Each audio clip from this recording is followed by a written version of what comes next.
వాళ్ళే వచ్చారు, నేను పోలేదు. అసలు ఈ చర్చ పెట్టడమే టీడీపీ చేస్తే పెద్ద పొరపాటు. ఇది వ్యూహాత్మక తప్పు. సో బీజేపీ పొత్తును వ్యతిరేకించేవారు ఎవరు? ముస్లింలు వ్యతిరేకిస్తున్నారు అనుకోండి, వాళ్ళు వచ్చినా నువ్వు పోయినా ఇట్ మేక్స్ నో డిఫరెన్స్ కదా. వాళ్ళు వస్తేంది, నువ్వు పోతే ఏంటి? ఇది తేడా ఏమైనా ఉందా? సో అల్టిమేట్గా ఆకు ముళ్ళు మీద పడ్డా, ముళ్ళు ఆకు మీద పడ్డా ఏం జరిగేది? ఏంటి? ముళ్ళు తిరుగుతుందా? ఆకే కదా తిరిగేది. సో నేను ముళ్ళు మీద పడలేదు, ముళ్ళే నా మీద పడ్డది. So what? ముళ్ళు నీ మీద పడితే నువ్వు ముళ్ళు మీద పడితే ఆకే కదా చినిగింది. సో అందువల్ల బీజేపీతో పొత్తును అంగీకరించలేని టీడీపీ ఓటరు ఎలాగూ నువ్వే టీడీపీ వెళ్ళినా బీజేపీ అడిగినా ఇట్ మేక్స్ నో సెన్స్. అందువల్ల సీనియర్ నాయకులు కూడా కొన్ని సందర్భాల్లో ఎందుకు ఇలా మాట్లాడతారంటే that is the psychology.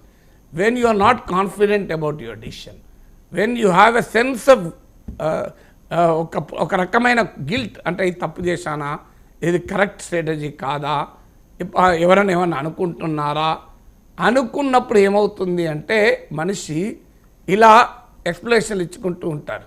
So మనం ఎవరేమన్నా అనుకుంటున్నారో ఏమో అనుకున్నప్పుడు చాలా ఇప్పుడు నేను అందంగా లేను అనే భావన నాకున్నాను అనుకోండి, నేనేం చేస్తాను? ఇలా చేస్తూనే ఉంటా ఎప్పటికీ. నాకు అందంతో పనే లేదు, నేను మాట్లాడే చూస్తారు తప్ప నా ముఖం వాడు చూడడు అనేది నేనేం మహేష్ బాబు కాదనుకున్న తర్వాత నేను అసలు పట్టించుకుంటున్నా. ఎన్నోసార్లు టీవీ స్టూడియోలో కొమ్మి కూడా చేసుకోకుండా కూర్చుంటా. కొన్నిసార్లు కెమెరామెన్ చెప్తారు, కొన్నిసార్లు చెప్పరు. ఏమన్నా ఐ డోంట్ బాదర్, నేను మాట్లాడేది వింటారు అని. సో అందువల్ల it's a very very wrong statement, strategically wrong. అంటే భుజాలు తడుముకోవడం అంటారు అంటే ఇక భుజాలు గుమ్మడికాయలు ఎందుకు కానీ, బట్ రియాలిటీ ఏంటంటే so it is a self defeating explanation. అంటే నష్టం జరిగించే వివరణ నిజం కూడా కాదు కదా అందరికీ. ఇప్పుడు నేను చెప్పిన ఇన్ని ఉదాహరణలు చెప్పాను కదా. అండ్ ఇంకొకటి చిలకలూరుపేట సభలో కూడా మోదీ పెద్దగా ఎక్కడా లే. నేను ఇదివరకు మనం చిలకలూరుపేట సభ మీరు కరెక్ట్గా గుర్తు చేశారు. చిలకలూరుపేట సభ ఇది క్లాసిక్ కేసు. ఎవరు అడిగారు, ఎవరు కోరారు? ఎందుకంటే జీవీఎల్ నరసరావు బహిరంగంగా చెప్పారు కదా, వెంపర్లాడింది టీడీపీ మాతో పొత్తుకొని. ఏ టీడీపీ నాయకులు నాకు ఖండించిందా? మేము వెంపర్లాడతలే, మీరు వస్తున్నారని ఖండించిందా? లేదా జీవీఎల్ నరసరావు మీద బీజేపీ అధిష్టానానికి ఎవరైనా కంప్లైంట్ చేశారు? నాకు చెప్పండి. నా ఇంటర్వ్యూలో కూడా చెప్పాడు టీడీపీ వెంపర్లాడుతుంది అని. సో అందువల్ల క్లియర్గా బీజేపీ వారు పోని విష్ణువర్ధన్ రెడ్డి బీజేపీ నాయకుడే ముఖ్యమంత్రి ఉంటాడన్నాడు. ఎవరన్నా టీడీపీ వాళ్ళ బీజేపీ అధిష్టానం చెప్పినట్టు కంప్లైంట్ చేశారా మీ నాయకుడు ఇట్లా మాట్లాడుతున్నాడు ఏంటని? పోనీ ప్రశ్నించారా? అదేమైనా చేశారా చెప్పండి? చేయలే కదా. మీరు క్లియర్గా కనబడుతుంది కదా. సో అందువల్ల మీరు చిలకలూరు సభలో ఒక్కసారి చంద్రబాబు నాయుడు పేరు ప్రస్తావించారు. నాకు గుర్తున్నంత సబ్జెక్టు కరెక్షన్. అది చంద్రబాబు నాయుడు పవన్ కళ్యాణ్ మీ హక్కుల కొరకు చాలా కాలంగా కృషి చేస్తున్నాడు అన్నాడు. ఎక్కడ చంద్రబాబు నాయుడు మరోసారి ముఖ్యమంత్రి చేయండి అని పిలిపియలే. మీరు మొత్తం ఉపన్యాసం ఎన్డీఏ సర్కార్కో అన్నాడు. అంటే నన్ను ప్రధానమంత్రి చేయండి అని అన్నాడు తప్ప చంద్రబాబు నాయుడు ముఖ్యమంత్రి చేయండి అన్న పదం రాదు ఎక్కడ.